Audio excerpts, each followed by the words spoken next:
avoid any indiscretions.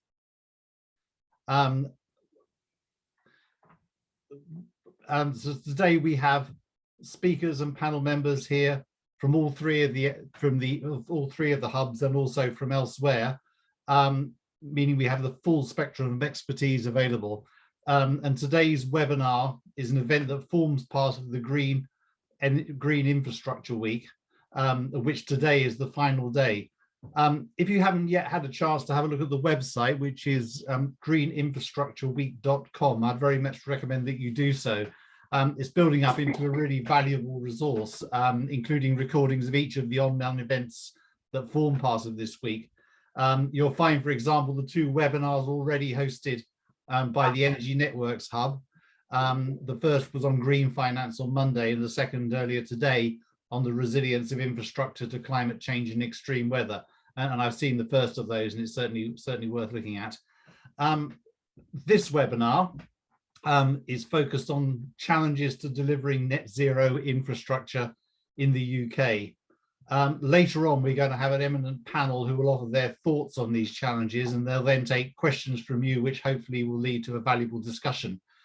But first, this is an extended session, and the reason for that is because we've got representatives from each of the 3 Supergen hubs who will each spend about 10 minutes introducing you to their hub and telling you more about their ongoing work. So we're going to start with the Energy Networks Hub, and I'm delighted to introduce Professor Phil Taylor of Bristol University, who is the hub's director. So over to you, Phil. Thanks, Andrew, and hello, everyone. Thanks for the opportunity to speak today. I'll try to share some slides. I think what I've been asked to do is just a brief intro to the hub, and then talk a little bit about some of the challenges that I think we face when we're trying to think about decarbonising our energy infrastructure. So I'll give a few thoughts on that. So let me just try and share my screen now.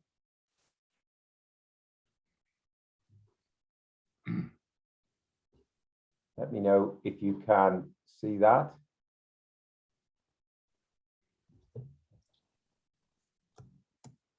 Hopefully that's in slideshow now as well. Okay, so yeah, I'm Phil Taylor, and I lead the Supergen Energy Networks Hub with a number of colleagues who are, some of them on the call here, from Newcastle University, University of Bath, Cardiff, Leeds, and Manchester.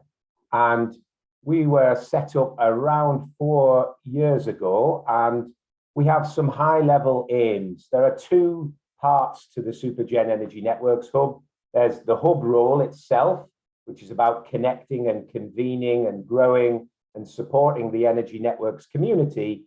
And then there's also a core research program that we have where we're carrying out research into energy networks across all vectors, and also importantly about the interactions and interdependencies between those different vectors and network infrastructures. So we're committed to a multi-vector whole systems approach. We try to work very closely with industry to make sure that we're looking at relevant questions that actually need to be answered. And we also very often write policy notes and talk to Ofgem and BEIS and other local and national governments to try to influence policy in favour of enabling the low carbon transition through energy networks. We have a strong focus on equality, diversity, and inclusion. We feel that's really important, and we try to make sure that we live up to those values of ED&I in everything we do in the hub. But we're always learning, and if anybody has any suggestions for us of how we can do more and do better, we always love to hear that. So please do let us know. We also support early career researchers, and we're trying to make sure that they can thrive in the energy network space and come through and meet their potential. And we have a number of programs of support through flex funds. We have an early career researcher committee as well in the hub. We do aim to have an international reach, and that's been a bit challenging in the last couple of years, but we work in Kenya, in Ghana, recently Namibia, in China very strongly as well, and also Singapore. but again, we could do more. Any ideas there would be great. And the idea was that we, as a hub, were intended to show visible leadership in the energy network space at the UK and international level. And we strive to do that. If we look at our core research program now for a moment, we built it around 3 stages: understanding, and then understanding and shaping, and then understanding, shaping, and challenging.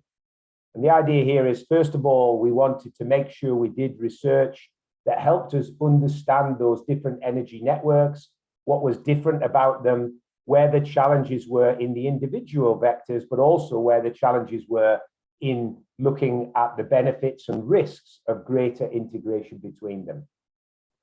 We then started looking at the shaping aspects.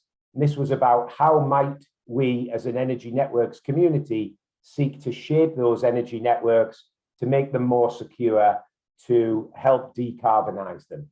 And we looked at some different architectures there: regional service-based architectures, transnational energy transmission, and also differentiated and blended architectures that mix the previous 2 together. And then we get into the final stage where we're thinking about challenging. And here, this was thinking about exogenous factors that will that our network infrastructure will face. So this isn't about what we do to those networks to make them fit for the future. This is about what could hit them. And so we were thinking about societal shifts, climate change adaptation, and big technology change. So in there, for example, we thought at the proposal stage about what if people started working from home, and what would that do to the demands and the requirements on energy networks? And then because of COVID, we actually ended up with a real world experiment there where people did start working from home. So that was quite interesting. And we studied that in the hub. We do a lot of work looking at climate change adaptation, and also in technology change, we're increasingly working with people around cybersecurity and the vulnerabilities of digitalizing our energy networks. So I will stop there, stop sharing. That's about the hub itself, but I was asked to think about what I thought the big challenges were to green infrastructure going forward. So I'll share a few ideas. I mean, I guess the first thing is that the challenges facing green infrastructure are many and are significant, but here's just a few that I thought of. So first of all, I think one big problem we've got is the lack of a long-term, consistent and coherent strategy for how we're going to get to net zero. And I think what that means is it's very hard to plan how you're going to invest significant amounts of money in the infrastructure to get to net zero. What kind of investments should we make and when should we make them? That's very hard to do when we haven't got that consistent, coherent strategy, in my view. The next one, I think, which is something I've moaned about for quite a long time now, is the broken value chain that we have in energy infrastructure as well. Because of the unbundling process that we've gone through, we've got supply companies, we've got networks companies, we've got distribution and transmission, we've got electrical and gas and heat, and all of those are separate private entities operating them. And I think a couple of examples where I think this manifests itself in an unhelpful way is, for example, energy efficiency. So if we think about the energy crisis we're in now, affordability of energy is really tough, and energy efficiency is a key way in which we could deal with that. But if you look at that from a networks perspective, mainly the networks companies don't go behind the meter and don't intervene in energy efficiency measures because of the way things have been unbundled, those hard lines for responsibility. However, a major energy efficiency initiative would have huge effects on the network infrastructure, both in the way it's operated and how much investment was needed. So I think that's a barrier. Also, cross-vector operations, when the networks companies are split down vector silos, means that it's quite hard to look across the vectors and to think about how you would integrate them effectively. So there's a few more I've got here is, I think that there are some big challenges about how we should socialize the costs of the transition. And at the moment, we've got models that mean that we will invest in the network to make it fit for the future, but we'll do that where people are buying storage devices, electric vehicles, solar panels. And so we have a real risk that we end up upgrading the infrastructure in wealthy areas and leaving the infrastructure to be older and in poorer condition where people can't afford the green technologies. So I think that's really important. I think there's also another interesting challenge to the business models going forward, which is if we end up with lots of localized storage and localized generation, the energy throughput in the networks could drop significantly. And therefore, the model of earning money and raising funds through use of system charges might actually turn out to be completely inappropriate. Climate adaptation, I've mentioned before, events like Storm Arwen, where 240,000 customers were off supply, and some of those customers were off supply for 11 days, I think is another huge challenge. How do we make our networks robust to severe weather events? And then a final one is, I think, a big challenge, again, a perennial one. How can we work with the regulator to enable us to invest in green infrastructure ahead of need? How can we make these strategic investments before they're actually required, rather than waiting and then investing later? I think that's a big challenge for the regulators and for the network companies to solve as well. So there's a few thoughts. Thank you very much.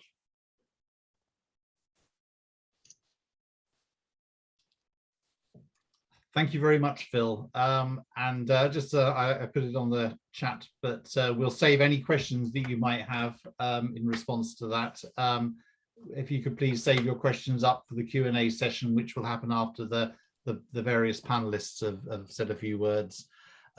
So secondly, now from the Supergen Bioenergy Hub, we've got Katie Chong to speak. So Katie. Hi everyone, let me just juggle my many screens. So share that one. So hopefully you can see my presentation. Has that worked okay, everyone? Yeah, thumbs up, good. Excellent, okay. So I'm Katie Chong, based at Aston University within Edbury, and today I'm going to tell you a little bit about the Supergen Bioenergy Hub. So let me, oh no, my screens have gone all wrong.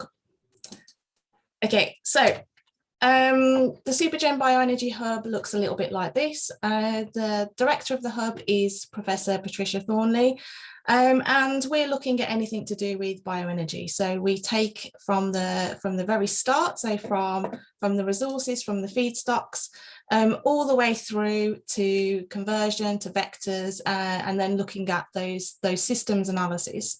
We're really keen on working outside of the hub, in particular with industry, with policy and with society. And again, we are supportive of our early career researchers. We think it's really important that we support the engineers and the scientists of the future. So we've got a really vibrant network called the Share Network that do all sorts of events to help share and encourage those early career researchers. So that's like the structure of the hub. So why is it that we are so interested in bioenergy? So at the crux of it, it's the fact that biomass is our only renewable source of carbon. So we have to use it in order to make not just our energy, but also all of the other chemicals and products that we use that are currently made from fossil resources. So that's why we're so interested in looking at bioenergy. So let's start at the very beginning. I'm going to talk you through the work that we've been doing within the hub and give you some examples of some of work that's already been completed over the past couple of years, and talk about some of the challenges that we see from within the hub as we move towards a net zero future. So starting at the very beginning with our biomass resources. So we're looking at resources that are grown for that use, so things like energy crops, but also things that are classified as waste, so agricultural residues, other organic residues, and thinking about all of the issues related to that. I was actually talking to someone this morning that said that one of the biggest issues with using a waste type resource is that sometimes it costs more to transport it than it does to convert it. So lots of different things and lots of different issues and challenges that we have to deal with. So looking specifically at resources in the UK, a lot of work has already been done on what resources we have and how much we actually have within the UK. And an example of what we've been working on within Supergen, shown on the right hand side there, with a nice picture of Miss Campus. So in particular, It's just not. Oh, sorry. Oh, okay. So we've been looking at whether we can use set aside land to grow energy crops, the potential to grow these kinds of energy crops around the UK, looking at reducing the cost of growing them, how we can best match the crops to the conversion processes. So anything to do with resources. So I mentioned that a lot of work has already been done, not just by our hub, but by loads of other projects on what resources we have in the UK and how much we actually have. And one of the pieces of work that the hub has done is to do a scoping report, looking at all of the different models that are available. Loads of clever people have created really useful models to look at what resources we've got in the UK. So we've written a report to talk about all of those different models, the pros and cons of those different models. So all of the reports that I mentioned are available on our website. So please go along and take a look at those if they're interesting. So one of the biggest challenges we think within the Bioenergy Hub is how can we actually mobilise and incentivise the use of biomass. So this, we think, is one of the biggest challenges. Actually getting it to the people that want to use it. How do we transport it around when we've got all of those issues related to costs, and making sure that we're getting the best environmental solution really from using those different feedstocks. So that's what we see as one of the biggest challenges. So once we've got our resources, then we've got to convert it into the useful stuff, so into the products that we all want to use. So one of the biggest challenges we've got with using biomass is shown here really. There are so many different routes, and this diagram is just showing the potential routes that we've got to biofuels.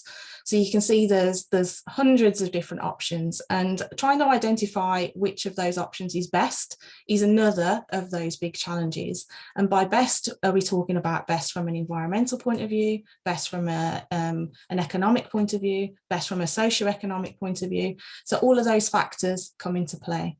So within Supergen, we just didn't have the capacity to do all of those different routes. You can see that there are hundreds of them. So we've really focused on 3 different routes for this round of the Supergen project. So we've been focusing on ionic liquids, photocatalysis and pyrolysis. So looking at how we can match up those processes to certain feedstocks. So which feedstock should we use to get the best value from those? Optimizing those processes then to look at how we can get biofuels, bioplastics, but also renewable materials. So again, I mentioned at the beginning that biomass is our only renewable source of carbon. So we've got to look at it to make all of those other products that we need as well. When we start thinking about net zero, whenever we do any kind of conversion now, we have to include some kind of carbon capture. And to get to net zero, we have no choice. It's one of the only ways that we're actually going to get there. So within the hub, we are considering the carbon capture technologies and how we can integrate those with our conversion processes. We are really active in getting involved with the dialogue about net zero within the hub. So a couple of examples of work that we've done. There was a consultation on net zero governance with BEIS recently, and we submitted a response to that from all of our members and from all of our stakeholders. And we also published a press release on the opportunities and challenge for BECCS within the UK. So it's an area that we're really, really interested in and really active in, trying to get those messages across. So once we've got our feedstock, we've converted it into our useful vectors, whether those vectors are heat, power, fuels, chemicals. Finally, we need to look at implementation. And by that, I mean looking at how we integrate all of those things together into a complete system. So how can we actually implement these systems into the real world and get them out there? So when we talk about implementation within the hub, we're talking about complete systems analysis. So that is not just considering the technology performance, but also looking at the economics, the environmental performance, of course, because we all want to make sure that we're net zero, the sustainability, and also the socioeconomic factors. What impact is it going to have on the local community relating to things like fuel poverty and so on? So we've built lots of different models and things, and we've also put together a series of case studies. So from that initial diagram I showed you of all the different routes that are available, we asked our stakeholders, which are the routes that are you most interested in? And then we'll do a complete systems analysis of those, considering economics, environmental, and so on. So we've written a couple of reports about those. We've chosen 6 case studies that we identified from some stakeholder engagement workshops, which are just shown here. So we're considering all sorts of different things with and without carbon capture, looking at liquid fuels, hydrogen, gaseous fuels, and also base chemicals. So different combinations of those things so that we can do a complete systems analysis to see how those different case studies actually perform. And hot off the press is our new bioeconomy sustainability model, which allows you to look at all of those different trade-offs. I mentioned that it's really difficult for us to identify which is the best route, which is the best bioenergy option.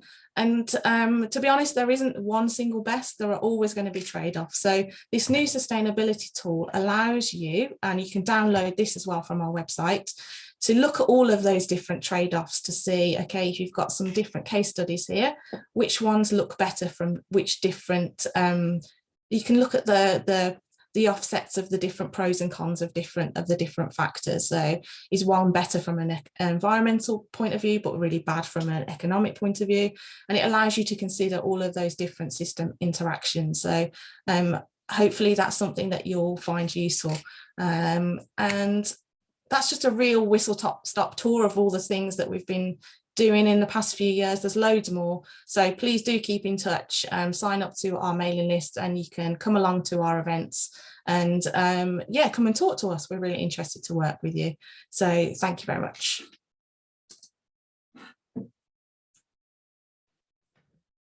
Thank you very much, Katie. That's fascinating. And once again, please keep any questions that you may have on that for the Q&A at the end of the panel session. And so the third Supergen hub is the energy storage hub, and we've got Yulong Ding available to introduce that to us. So Yulong, over to you. Thank you, Andrew. Thank you. And let me just share the screen first. Are you able to see the screen? Is that too slow? Oh.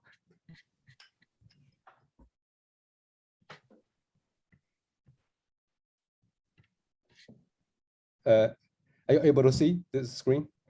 Yes. Yes. Yes. Yeah. All right. Great. Thank you very much. So I'm going to have a very brief summary of the Supergen Energy Storage Network, and then say a few words about opportunities for green infrastructure from energy storage perspective.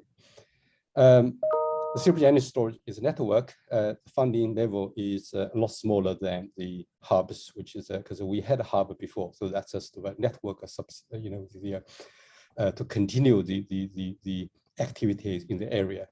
Although it's more focused, the area is quite broader, still very broad. So we are on Twitter, we are on website, and we are in all sort of major social media aspects. So that's one. Secondly, a small summary of the network, which is led by me, and we have 19 academics from 12 institutions because it's network ground, and then we are trying to engage, have as more people as possible, but not too many so that we cannot manage well. So we have 34 industrial partners globally, and we have 1.2 million and funding with 1 million from EPSRC. We have some flex funding for distributing to particularly ECRs, and we have some funding from international organizations, and the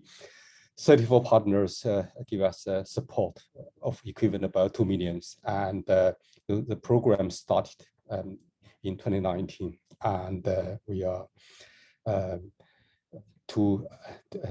over two and a half years each. So, and the vision really is not much different from what the two hubs just described in the connecting and the serving, and it's across the whole energy community. That's the key aspects, and advancing and championing the UK energy storage research and deployment. And actually the one thing which is missing here is in an international dimension to lead activities in key areas. We are leading the UK and try to advocate that globally. So we are looking at technologies across all areas, or all major areas: electrochemical, chemical, thermal, mechanical, and the chemical. So, and we will look at the sort of integration of energy storage technologies across energy networks. It's not only electrical network, but also thermal and other gas networks as well in short term, and then in the future,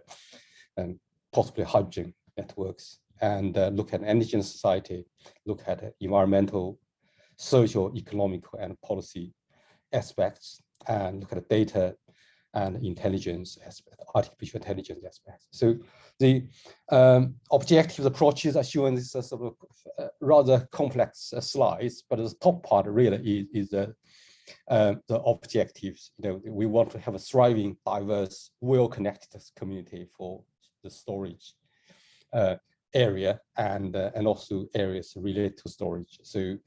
So I'm not going to read those through, but the activities are listed there. ECR is one of the key aspects, and the EDI, equality, diversity, and inclusion, are embedded within the network, and look at the research gaps and priorities, and also if you look at down there, the diagram, we have 7 work packages, but actually they are interconnected. So so although it's small, a smaller size of grant compared with hubs, but I think activities are quite active. So if you measure that per unit of funding, then we are at a quite a high level in terms of a contribution to the area, not only in the UK but globally. So just a few sort of aspects what we do in terms of activities. We have short-term activities, we have long-term activities. Some of those are listed here as examples. The one thing which is I want to highlight is just we are to have the second World Energy Storage Conference to be held in the UK, and together with our 7th UK Energy Storage Conferences. And with the last one was 2019, and just before before COVID. So we are continuing that, and welcome industry parties to join us. So the next I'm going to talk a bit more about some thinking about the needs for energy storage in the future green infrastructure. So the key messages for this slide is look at the current and the future 2050 energy conversion and utilization chain. So left one is current situation. So we actually have thermal energy as a heart. The reason for that is very simple. 90% of global energy budget centers around heat conversion, transmission, and storage. And this is going to change slightly, but it's not going to be reduced at all. The reason for that is that our final energy use accounts for more than 50% in any way what you do, and it will increase. And so I don't have time to show you the details, but I'll show you a bit more what I can show you. So the main problem between now and 2050, or main differences between now and 2050, is that fossil fuels, they have storage ability or capabilities, and actual storage that don't really have don't have priorities today, and probably of course before, and today is a bit better. So, but 2050 you don't have fossil fuels, and storage will be essential. So in summary, for these slides, it says, we need storage, and which probably leads to quite a big. So I'll tell you what's the demand shortly. So the second piece of message is actually what Phil was mentioning about, not only we need to use renewable energy, but efficiency is important. So this diagram is slightly sort of small, but it does, if you look at it from bottom to top, it's from fossil fuels to clean energy. From left to right is from primary energy sources to energy use demand, energy use side. So the last row here tells you what are the proportion of forms of energy today and in the future. So essentially, today, about 17% of final energy consumption is in electricity. Transport accounts for about 32%, and actually around 30%, and heating and cooling accounts for 51%. So total is about 100%. That's why I'm saying thermal is important. So if you look at from today and past to 2050, so and look at the right-hand diagram, you can see that today we have, in the past and today, we have probably 2 or 3 steps between primary energy sources and our energy use. For example, you burn gas and you get heat, and you get electricity, you get heat as well. So 2 or 3 steps, you get to the final energy use. So if you look at 2050, it's not going to be the same. You will have more and more conversion steps, and in each steps you have losses. And the losses in many cases more than 50%. And I don't want to give numbers to sort of stimulate much debate, but actually it's quite substantial. So these slides just tell us that the renewable energy is essential for 2050 energy transition, but waste energy recovery and utilization should carry the similar weight. And think about, a lot of people would think, renewable energy is free, and but the issue is, if efficiency is too low, then you use more materials, you use more land, you use more resources, and it's going to be expensive. So I think it's not sustainable either. So that's the key message for these slides. And how do we do that? I think I borrowed a few slides from one of the colleagues, Chris Lewin-Smith, Royal Society from Oxford. Actually, he led a Royal Society study on the needs for energy storage in 2050, if it's 100% renewable energy. And what you need really is the numbers listed on the right-hand side. Just forget all these the bar diagram, but the bottom part of the table of the figure is that you need a short term, about 1 day, medium term, about a week, and long-term storage, about months and years. And if you look at numbers, the size, the power, and energy supply and cycle numbers, you can see the needs is substantial. And if you look at what we have today globally in terms of storage capacities, they are not sufficient even for UK only. It's a small portion the needs of the UK. So that highlights the needs for large-scale deployment of storage technologies. So then what's the solution? So been thinking about that for a while, and then the one thing which is shown actually in the left diagram, which is it's not easy to understand, is essentially similar to what Phil was mentioning, is that we have to have a energy network which is less integrated and more local, and of course with interconnections between those networks. They're not only for electrical, but for thermal, for hydrogen, and if you think about the UK, anyway, in the UK is not far away from the coastline, and So which means we have access to short distance for accessing to renewables if you have a sort of building a network around the UK islands. And so the thinking about that is to have an energy storage infrastructure, which is for multi-vector services, electrical energy mainly for transmission and distribution, and of course electric vehicles as well. So thermal is mostly local, but can be transmitted over 1,000 kilometers. Non-duration storage in a thermochemical that's already been proven. So hydrogen mainly for distribution and storage, of course, for industrial heating and some industrial decarbonization as well. Ammonia, liquid air, and metal. So the features of this network is that it's going to be less integrated, more flexible with the local energy supply for local use. And the reason for that, I mean, the second speaker we had, Kate, is look at bioenergy, and there are lots of local produce, and actually it's best used locally rather than to processing, transport them, and then for across globe from Canada to the UK. It's probably not a sustainable approach in the future, and we have to use high extent of lateral energy and waste energy, for example, the natural energy we use heat in summer for winter use and winter cold for summer use, and technology today can provide that. Just we don't have infrastructure, and those are genuine green infrastructure in my view, and we will have some mobile services, energy charging stations for not only electrical energy but thermal energy, but hydrogen and so on and so forth. We should have some thermal takeaways. The reason for energy takeaway services is think about the UK, of course, some other countries. We only have a few hot days which need air conditioning. It's not going to be possible. It's not sustainable to install, air conditioning for cooling, just for a few days use in the UK. And why not buy cold energy, a tank of cold, take it home and just deal with those days. In the hot countries as well, so it's going to be multi-charging services, electrical service, which I mentioned already. So with that, I thank you very much, and that's end of my talk.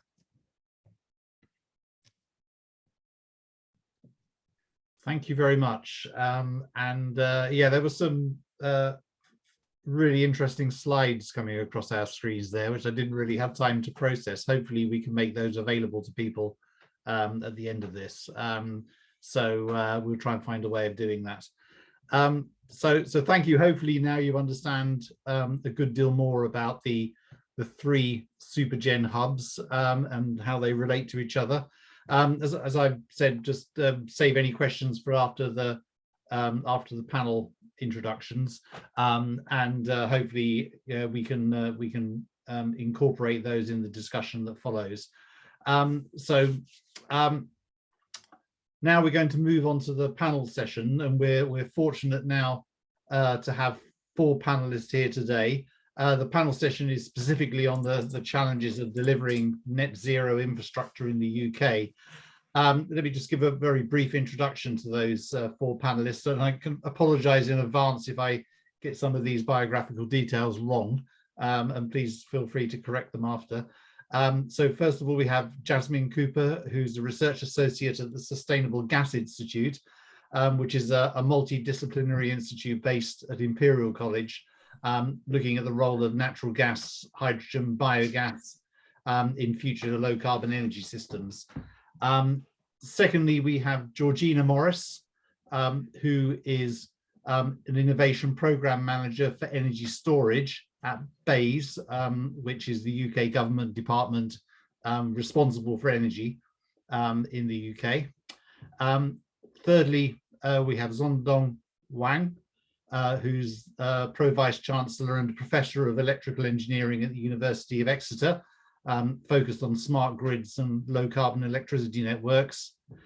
And finally, we have Dr. Aoife Foley from Queen's University Belfast, who's a reader in the School of Mechanical and Aerospace Engineering, focused on clean energy technologies and systems. As an introduction to the panel, I'm going to ask each of you to speak for 5 minutes on the topic before we open up to general discussion. So let's start with Jasmine Cooper, please. Thank you.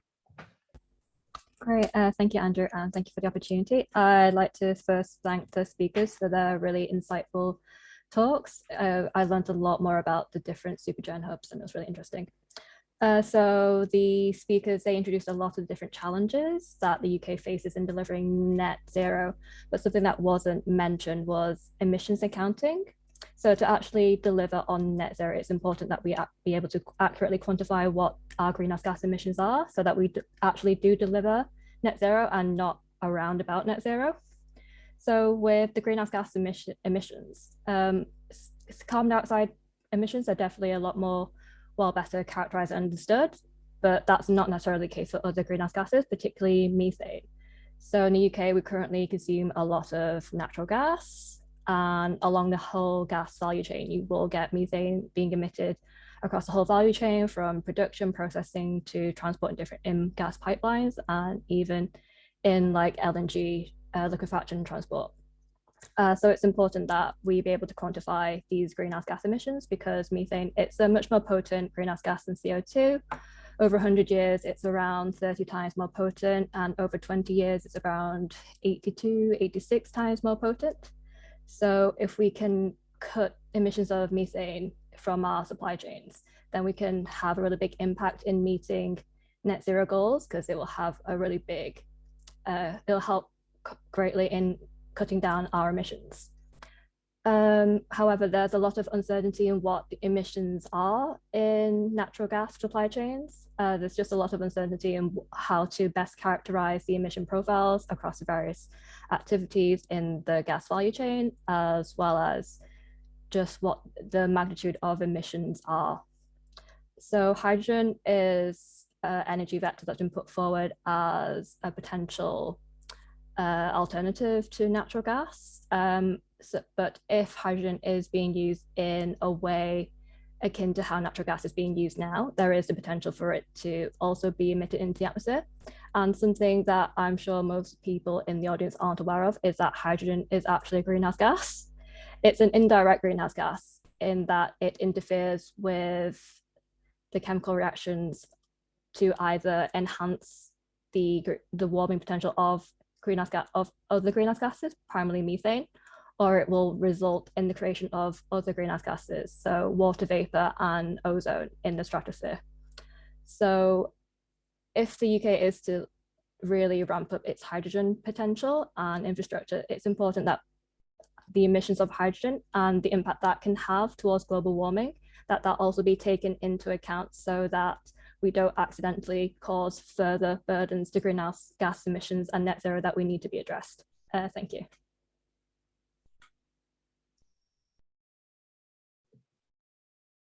Thank you very much. I'll keep myself off mute, I think, at the moment, because it's wasting time every time I have to find the mute button. So secondly, Georgina Morris from Bayes, please. Thank you very much.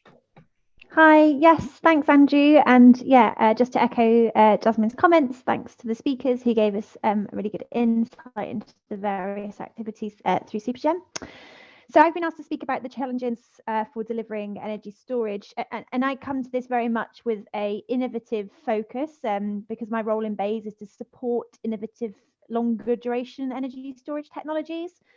And I've kind of come to this with a focus on, okay, so what are the challenges that my projects within the longer duration energy storage demonstration program, what challenges are they facing, and how are we asking them to de-risk their project proposals? So just very briefly on energy storage, the reason that we need to connect it to the grid and why we need to deliver it is because obviously with high volumes of low carbon renewable generation, a new net zero system will need a significant level of flexibility to integrate those times of high volume kind of need and offtake for energy across power, across the electricity network, across heating and into transport. So very much that sector coupling that Yulong referred to. And we think that flexibility will primarily come from a combination of energy storage, demand side response, and interconnection with other countries. And we need these longer duration storage technologies to maximize the use of that intermittent, renewable and distributed generation. And so to help these technologies come online, to provide balancing services, system stability, and to hopefully mitigate network constraints, we really do need to deliver this green infrastructure. But there are some challenges today for that, and I've kind of pulled out 4 key points that I think we should touch on. The first one being that a lot of this technology is very innovative and is at low technology readiness levels, and is at that point where they are either building first or second demonstrators, or there's new technology coming out of research. And that's longer duration storage technologies beyond, for example, lithium ion and pumped hydro that we have seen commercialized in the UK. And because these technologies are first of a kind and not yet commercialized or been demonstrated at scale before, there are challenges associated to demonstrating capability, to securing data to de-risk the technology, achieving cost reduction through that, and also securing buy-in from commercial investors. So there's one point that I think we need to address on actually supporting the innovative technology and furthering that tech and the provision that it can provide. And then on a practical level, in terms of delivering these projects, whether they be at a commercial or demonstration scale, there's obviously planning permission, the need for also grid connection and off-takers. And then I'll touch briefly on regulatory policy and market design. So planning permission, I think, can be a challenge for any green infrastructure project. But from an energy storage perspective, for say owner operators or technology providers who wish to deliver multiple projects, the regional differentiation in planning timelines and processes is a real barrier, especially for small SMEs or startups who are delivering this technology and might not always have the capability or in-house. And I do think that planning permission can be, with its long lead-in times in some instances, a blocker to bringing together the timelines needed for, say, grid connections as well. But BEIS back in 2020 did make some regulatory reform to this, so that up to 50 energy storage projects above 50 megawatts no longer needed to go to the national planning and can be done through a local level, although that does exclude pumped hydro just because of the inherent kind of environmental impact that pumped hydro can have on an area. So I think aligning planning permission with then the application and connection process for a good connection can be a big issue. And grid connections, whether that be through the distribution network operator, so through the DNO, or through the ESO system, so through National Grid ESO, the timing is key for that process. And that can, if you're going through that for the first time, or again in different areas, there's network constraints and enabling works that need to be completed, it can be a tricky alignment process for projects. So the application process itself, although very well explained by National Grid ESO, if you're new to it, can be quite off-putting. And then you also have the timelines and the cost associated, not only to just the application, but also the connection. And then, as I said, off-takers as well, and reaching agreements and articulating the value of the energy store that you're providing, be that in electricity, in, say, converting waste heat into thermal energy, for an off-taker, or hydrogen, ammonia, and so on and so forth. And then just to touch on like the high level of it, in the UK, although there are markets that longer duration storage can participate in, they are limited. And at BEIS, we're committed most recently in the British Energy Security Strategy to encourage all forms of flexibility with sufficient large-scale longer duration electricity storage. So we're looking off the back of the call for evidence and some analysis to look at market reform there and bringing in possibly a market mechanism. And also we've most recently committed to undertake a new review of the electricity market arrangement. So REMA, I can see Andrew's eyebrows going up. So REMA is the new kid on the block, the new EMA as it was. And I think, the commitment there is to set up high-level options for reform in the summer. So it's a really exciting time. And if we can, get the reform, the call for evidence on large-scale longer duration storage and REMA to align, I think we'll have a very beneficial market for longer duration storage in the UK. I'll finish there. Thanks, Andrew. Thank you very much. Yes, it's wasn't that long ago we had GEMA, GEMA, or was it? Well, that's right, was it? No, I've forgotten what it's called now. Anyway, energy market reform. Anyway, yeah, that's very interesting. Thank you very much. And so the third panel member to be introduced is Zhongdong Wang, who from University of Exeter. So okay. Thank you, Andrew. Good afternoon. Thank you for inviting me to talk about the network challenge to deliver a net zero infrastructure.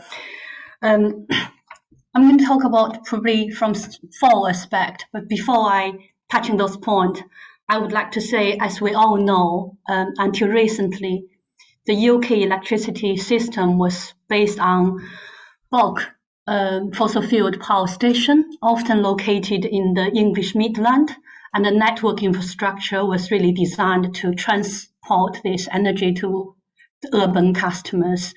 The UK transmission network is predominantly at 400 kV, and distribution network transport energy to customer 132, 63, 66, 33, 11 kV, and 400 volt. So as society needs flexible, resilient electrical energy available on demand at an affordable social and environmental cost, we urgently need to exploit the real-time solar energy available with the wind, PV, wave, biomass, and hydro. So in that sense, bulk renewables are either offshore or onshore in the area, remote from the load center, and not located close to the old fossil fuel power station. So in that sense of to incorporate this green but often intermittent resources, we need a stronger, more resilient and upgraded transmission network. So when we talk about probably newly built transmission network, I actually recognize the public is not as enthusiastic as electrical engineers. When I see an overhead line or transmission tower, I see its beauty as a simple and effective engineering solution. But the public only see them as an eyesore, and therefore public opposition is really, really high. Consequently, when we think about challenges, I think we need to really think about the challenge we need to face in terms of reinforce our network infrastructures. And there are several ways to provide engineering solutions, and there's no one fit for all solutions. I probably can give some examples to really say of the simple and least expensive one is actually to increase the ampacity of the existing network. We want to sweat the existing asset a bit harder, at the same time avoid failure. So this actually would require understanding of dynamic loading of lines and transformers. And also to fully taking advantage of the existing right-of-ways, where applicable, we should reconductor the existing lines, raise the transmission voltage from 275 to 400 kV, and also changing single circuit to double circuit. Those probably are a few things I can think of to reinforce our network. Of course, there's also smarter ways to balance the power flow and maximize the transmission capacity by using transformer solutions such as quadrature booster, phase shifting transformers, or power electronic based technologies such as fax devices, STATCOM, etc., and the latest smart wires. So that's really cover my second point. Of course, in addition, due to the difficulty in moving the power from the north to the south, we have built HVDC bootstraps. We also need to build HVDC links to interconnect with Europe and Ireland. In the end, when we exhaust all the possible solutions for reinforcing the existing network, we really need to think about building interties, new interties, and we have to decide are these overhead or underground, are these AC or DC. The final point I want to make is actually saying the electrical network have to become smarter to minimize capital investment. So in that sense, we need to fully integrate storage into the network. What do I mean by that? That actually means when the energy demand is higher than the grid capacity, we need to use local storage to help supply the load. And when the renewable capacity exceeds the demand or the network capability, we should use storage at the source to absorb the surplus energy. People already discussed the type of storage will vary immensely. Some will be short duration, such as the battery. Others must be long duration, such as pumped hydro or hydrogen. As a part of the network infrastructure or not, that is very debatable. They need to be optimized in terms of location, power rating, as well as energy capacity. And I think part of this issue is actually we need to look at regulatory legislation. Perhaps in the future, storage can be considered just like fax devices and used to minimize network constraints. I don't think I have time to mention of green digitalized primary equipment as the foundation of the network infrastructure. Nevertheless, there's significant work going on to use environmental friendly and low loss materials to make our network asset greener and more efficient. I think that's all what I want to say for now. Thank you. Thank you very much. And the last panel member is Dr. Aoife Foley from Queen's University Belfast. Over to you. Hey guys, I suppose I'm going to pick up on a few things that some of my previous colleagues have said in the panel, but I'm actually just going to turn this a little bit in its head. And that really, what we're ignoring here is our user needs. So if we look back at the Industrial Revolution and we go back 100 years ago or 200 years ago, you know, Phil alluded to it, socialization of our net zero and our green infrastructure, really the public and politicians, they had very little part to play in that activity.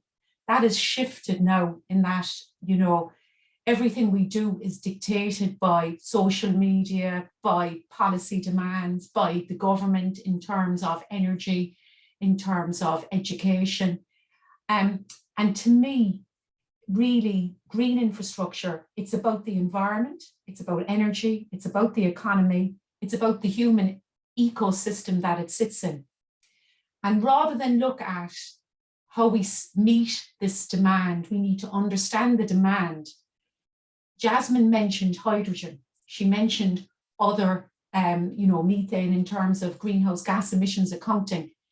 But really the question is, how do we socialize that decarbonisation or net zeroisation is the sort of a way to put it. If you look at water, we look at transport, we look at wastewater, and we look then at all the industrial sectors. So we've finance, we've ICT, we've the oil and gas sector, we've the government, healthcare, manufacturing. What are their needs? There's no point in putting in lots of energy storage when the power system or the energy demand is going to change, because large industries are going to start looking at efficiency measures. They're going to change how they manage their own energy needs and consumption internally. Phil alluded to it. This unbundling of the system didn't only occur in the energy system. It occurred in transportation, water, wastewater, in the aviation sector. So how do we manage the green infrastructure across all of these industrial entities? To me, that's the challenge. It's really not about kilowatt hours anymore and a unit of electricity and, you know, an energy generator or an energy supplier getting paid for that, and us as engineers planning a network around it. It's really looking at the entire system as the entire energy system, water system, food chain. You know, we looked at the storm during COVID, and we seen Storm Irwin. It was a snowstorm, lots of power lines knocked down. But we forgot actually at the beginning of COVID, when we were trying to ramp up drug supply and manufacturing for vaccines and other medicines and other you know, medical supplies that we need, we didn't have that supply chain there. And something like the Ukraine and that gas supply is going to change how ETSOE in the EU and the European Union looks at meeting its energy needs. because really Germany is the powerhouse of European manufacturing, and all energy, all water, all foods go to that, you know, that heartland. So how do we look at that? You know, we need to look at the standards, design standards in civil engineering. We need to look at operational parameters. We need to look at OPEX and CAPEX. We need to look at deployment, even something simple. We're all talking about hydrogen, but actually an issue with hydrogen is its leakage. You know, so if we're going to put hydrogen, you know, as a, you know, a domestic energy supply to meet heating needs, what's the leakage implication? How does an individual homeowner insure their house? To somebody like AXA Insurance or an insurance supplier, you know, what's the risk to them you know, regarding hydrogen in a home or in a domestic environment? So to me, you know, it's about the user as opposed to the supply. And I think we're forgetting that. You know, it's about booking and shipping fuel, but it's also about moving people. It's about moving food. It's about moving what we manufacture. It's about moving the boxes on all our networks, not just alone the energy network. And the energy is about our biofuels. It's about our energy storage, but there's no point in building a month's storage in different fuel types when actually an optimized system that looks at all our demands and all our user needs will optimize it in a different way. That means we might need 21 days energy storage in our system. So I think there's some other elements that we need to look at, and rather than be siloed, we need to sort of break down those barriers and look at not being reactive. We need to think more about how we need to change, how we need to change how we live. And like, I remember I was very reluctant. I was a reluctant electric vehicle person. I thought, you know, this uptake on electric vehicles by the public won't be great. But actually, in general, you know, I'm probably an outlier here. I'm a civil engineer. I'm not an electrical engineer. I only did my PhD in electrical engineering by mistake because I worked in electrical engineering. So I suppose to me, I thought, I can't imagine the public will want to charge their EV. It seems too much for them. Is it too much work? Because actually when Tesco design, I'm picking Tesco because I did work when I worked in industry for Tesco, when they design a petrol filling station, it's exactly 3 to 5 minutes for a person to go in, pay for their petrol and walk out the door. But what they do is they sell them products in the queue. So you don't realize the Tesco mentality is, I'm going to put the sweeties up the front because when they go in to pay, they're driving their car, they're going to buy some chocolate. So if we look at it, the public have decided it's easier for me to charge at home. I don't have to go to a petrol filling station anymore. So we need to look at how is business going to change.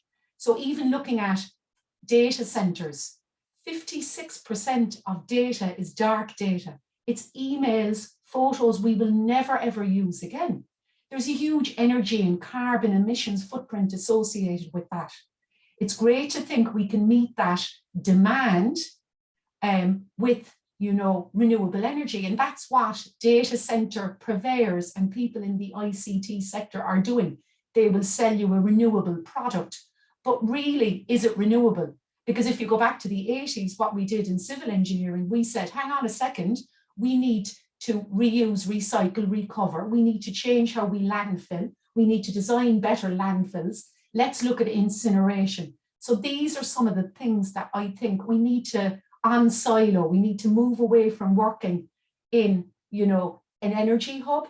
We need to reach out to, I'm part of the Industrial Decarbonisation Research Innovation Centre as well. So what are the needs there for steel manufacturing, for large glass consumers? What do we need to do for them and with them? What do pharmaceutical companies need? What does, you know, the healthcare sector need? You know, how can we look at their backup generation and use that? What do food companies, the agricultural sector need? And how can we meet their energy needs in a different way? So they're my comments. Thanks. Thank you very much for that refreshing and distinctive approach. And I think often we forget that ultimately what this is about is meeting human needs within environmental constraints, and how best to do that. Thank you. Right, okay, so now we're opening up to questions. Please put, if you want to ask a question, please indicate on the chat box at the side. So the questions will mainly be aimed at the 4 panelists, but the 3 speakers from each of the hubs, please feel there's an open invite for you to intervene and make comments from you as well, in answer to the questions. Excellent. So I'm going to start off with one of the questions that were provided in advance, to give you a little bit of time to put your questions up on there. This was initiated by Dan Taylor, and it was a question around decentralization. And I think we heard in those conversations a number of alternative approaches with different degrees of centralization and decentralization, including, for example, from Zondang, a strong reliance on greater investment in transmission, which I must say, I'd always assumed that transmission was the part of the system that required the least investment during the transition to net zero. So Dan's question is that there are many arguments for decentralizing our energy system, such as democratizing energy, achieving further social and economic equity, community-focused approaches. And he asked, what are the main infrastructure challenges to decentralizing our energy system? I would probably add to that, are there actually infrastructure advantages to decentralizing the energy system, such as reducing the need to invest in transmission infrastructure, for example? So can I open up to that question? Please just, I'm not going to go systematically around the panel, so please interject if you want to say something on that. Can I answer it? Yeah, sure. Can I give my opinion? I actually worked for local authorities, so like a corporation in Ireland, Cork Corporation, when I was a young engineer. And then I worked for ESB, and we was do transmission and distribution. And actually distribution and distribution networks are very expensive. So transmission actually in the longer term is a cheaper alternative to lots of distribution network that you have to manage. So that's the first thing. So to me, it's about finding that balance in decentralization to meet the user needs. And that's what I think is sort of the key challenge for us in terms of green infrastructure across all our user needs. Okay, thank you. Can I jump in to really say of Andrew, it's actually really important to recognize of our offshore renewable in 2050 will reach 80 gigawatts in terms of capacity. And the UK government actually announced of the nuclear strategy recently, saying of they should be covering our base energy demand of 20%. So transmission is going to be there for quite a long time, and then the infrastructures really need to be reinforced to the least. But just going back to Dan's question, it's actually quite important for us to recognize of the community-based energy approach really need to think about the diversity of the community. We think about of our energy demand, we really have one third between industry, commercial and domestic customers.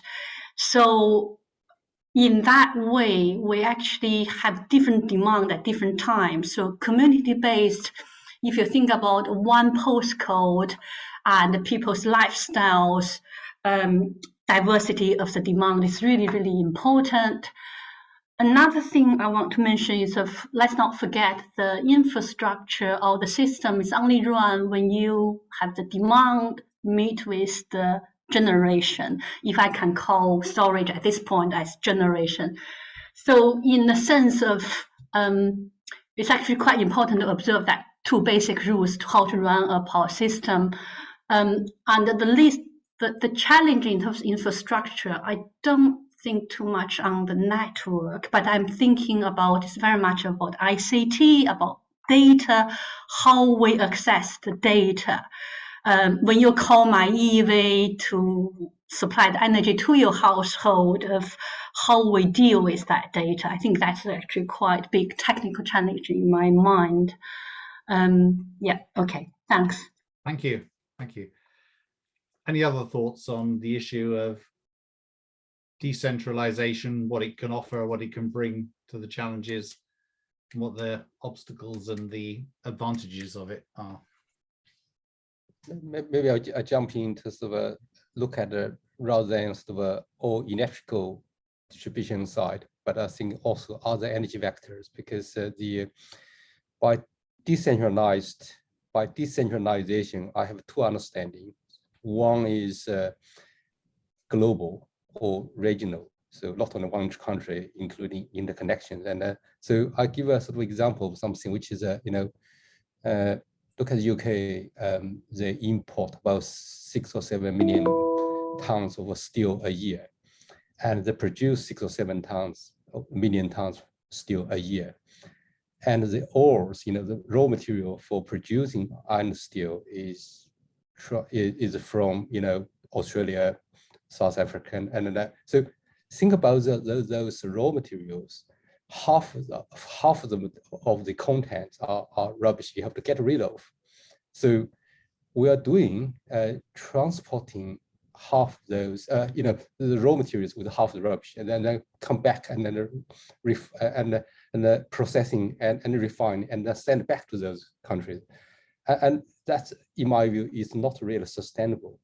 So that's from global aspect. So essentially, globally, there's a lot of things like that. That's why, if you look at our world in data publications in recent, probably a few months ago, about consumption-based CO2 emission, carbon emission. So we import lots of stuff which actually contain carbon. Carbon is emitted in other countries. So we share the same space, same sky. We can't really sort of do that. So that's sort of, so it's less sort of that's examples of why I'm thinking of sort of a local production for local use. In many ways, it makes sense because it's just the efficiency issue. So at the end of the day, you move around more. The more you move around, whatever is energy or mass or materials, the more you consume. So of course, in the movement, you make money essentially economically. Okay, so it's just of a thermodynamically, you can write a formula for that, which is a color. So, but in my view, there's a balance between economics, environmental impact, and its sustainability. And so at a national scale, I think transmission clearly is important because I mean the Scottish English border, I think, is one of the constraint point for renewable energy transmission to England, and so I think the congestion.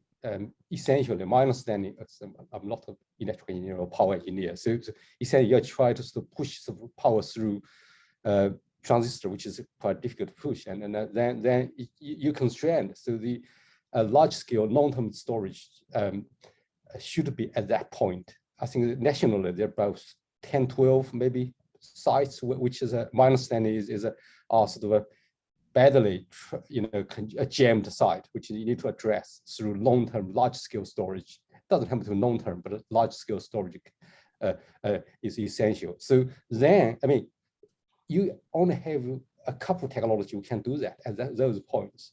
So then look at sort of a distribution side, particularly, the energy use side. I think it's mainly decentralized system could work better, but the UK system probably wouldn't work because we live in individual houses, not sort of a flats, large apartments. So again, it's but I still think in ideal world we would have decentralized system with a national sort of transmission network as a backup, and sort of to resolving the supply, renewable supply, and energy use mismatch. So that's just but locally you have to use locally as much as possible, because that's just supporting local business and supporting, because in the future, at the end of the day, if you sort of more electronics, the AI sort of, people keep themselves playing games or sort of look at the social media, that's actually in long term probably shouldn't be the way forward, because people are getting increasingly isolated. So that's just the social issues combined. So the more we do that, actually, the more energy we are consumed in data centers where you don't know where are they. So there's sort of the whole system approach here really should apply. And I think that's sort of the point I try to make. Probably don't make much sense, but I'll just try to voice a few points. So. It makes a great deal of sense. Thank you. So let's move on. We've only got another 10 minutes or so of the discussion. So so Sarah Walker has raised a question on the chat, which is related to this, I guess. It's all once again about location and the role of location, but it's talking specifically about the location of storage. And she asks whether how do you so when Shandong spoke about this, she talked about optimization, but optimization from which perspective? From the network operator's perspective, from the storage operator's perspective, from the system's perspective, the customer's perspective. I would add to that, what do you see the role of market signals and pricing in getting the correct location for storage facilities, and or do you need some sort of planning architecture type of approach? So open up to anyone on the panel for that one. Can I give you what my two dream parameters would be? Go on. It would be from the business case perspective, because we have to socialize it, and from the environmental emissions perspective. They would be my two, if I was doing my lease, my unit commitment model, they would be my two optimized parameters. Yeah. Thank you. That's brilliant if I can come in, because I really put down the environmental impact actually under my note just now, and you covered it really, really so beautifully well. Of course, I mean, the optimization would really need to consider the storage operator and network operator in an ideal situation. I guess if storage operator would really think about economic consideration, connectivity, availability, connecting point, and network would really think about network constraints. I actually, in my talk, I hinted of the ideal solution of like near to the source as well as near to the load. So that would be really good to think about.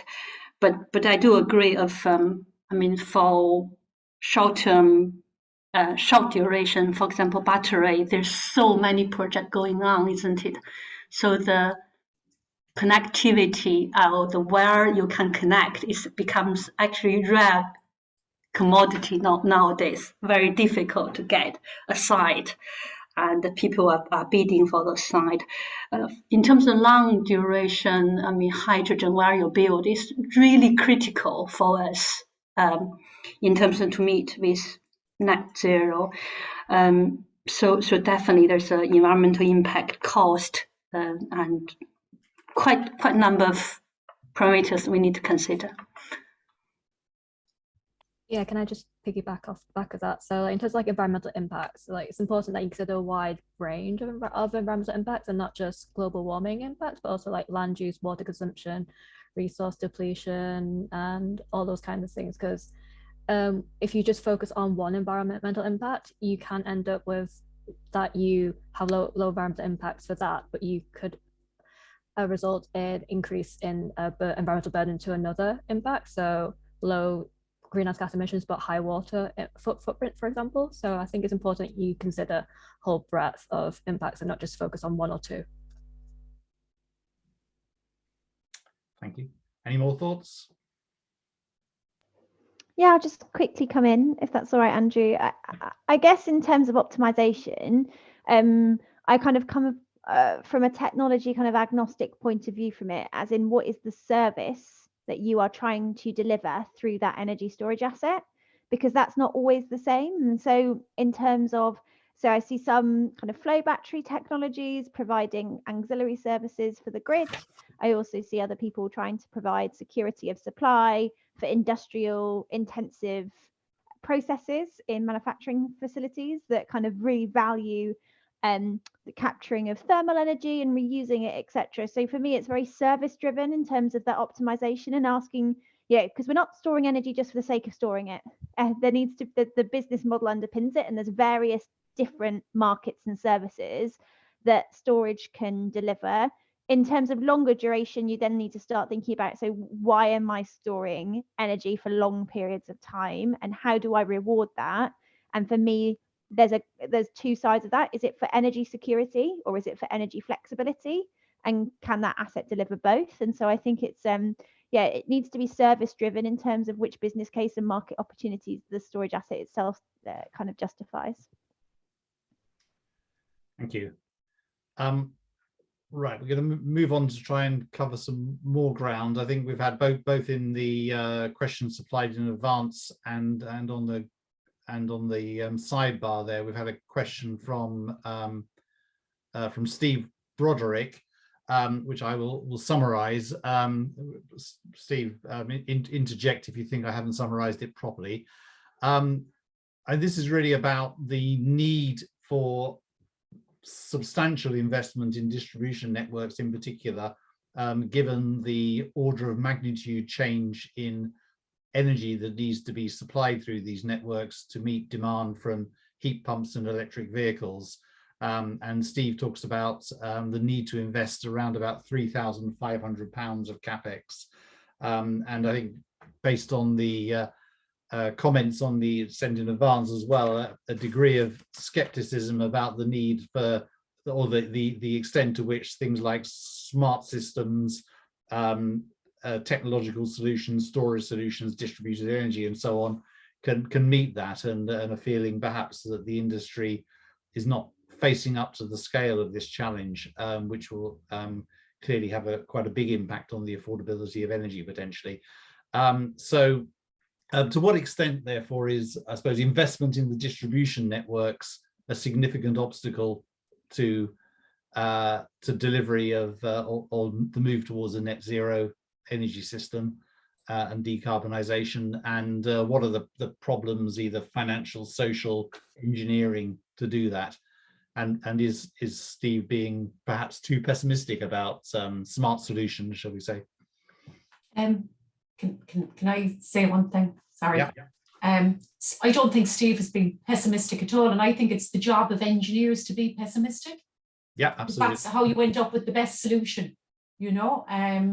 So that's the first thing. Second thing is, you know, if we look at, I worked in telecoms as well. So if we take fibre to the home, and if we take mobile phone networks, I remember, you know, fibre is very expensive and fibre to the home is extremely expensive. And actually you have to ask yourself, does everybody need fibre to the home? That's the first thing. So in terms of, say, retrofitting and electricity devices in the home, if we look at heat pumps, and I'm taking heat pumps, how we do that retrofitting is very, very important, and how we optimize our distribution system and how we pay for it. So if we tell the public, please get a heat pump, an electric heat pump, but actually the guy who's going to install it is going to do it so badly that you're actually going to be 30% more inefficient than you are at the moment. And that's what's happening, because we don't have that regulatory framework in place, are those standards that tick the box for the guy who's the installer. So when I was in ESB, what we needed to do was we need to create these performers for these individuals to do the work correctly. And I think that's what's going to push up the cost and make it more expensive. And that's a key challenge for distribution system operators. So how do we install the EV chargers at the least cost? How do we do it in such a way that it's not benefiting just the wealthy and the middle classes, and it's not, you know, disenfranchising a huge portion of our population who are going to suffer with increased energy costs and food costs? Yes, and one thing I've often worried about, sometimes controversially, is the risk that if there is scarcity of energy network capacity in a market-oriented system, that will lead to inequitable outcomes with better off people effectively monopolizing that and leaving that capacity unavailable for others. Any other thoughts on this question? Can I come in to say I think it's very important to recognize what Steve said there is actually quite important issue for the legacy homes. Let me put it this way. And I think Phil has touched on energy efficiency, and Yulong has been touching on to the waste energy recovery. I think the biggest challenge in my mind is of how to actually look at, or control the demand. So I'm going to pick up the easiest way to answer, to say if we need urgently to make sure our new build house actually become energy efficient and actually become probably positive energy. I mean, if we insulate them well, if we change the building regulations, I think that's probably the easiest solution. I know that is small number of houses, but in terms of for the legacy house, we have so many. In the UK, I guess we probably cannot think only electrifying heating, but really thinking about using hydrogen, and then in terms of transport, EV is good, but can we not also thinking about using hydrogen car, for example? So I guess what I'm trying to say is we need a sort of whole system thinking and solution. Absolutely. Any other thoughts? Just to add on, I think especially around hydrogen, one of the difficulties is what are we going to transition to? So because one of a big issue is how much hydrogen are we going to need, because there's a lot of uncertainty on that, because it's are we going to retrofit the existing gas grid to run on hydrogen? And if we are, what percentage of the gas grid are we going to retrofit to hydrogen? Or are we going to go towards more of a system where we have more industrial clusters, because domestic use is going to go more electric and phase out gas completely? So it'll only be industrial clusters that will need to use hydrogen. So I think that's another question and another uncertainty in projecting how much infrastructure we will actually need for hydrogen and versus electricity, for example. Thank you. I am aware that we've now reached the end of our allotted time. Are there any burning questions that people want to have answered before we perhaps time for one more question?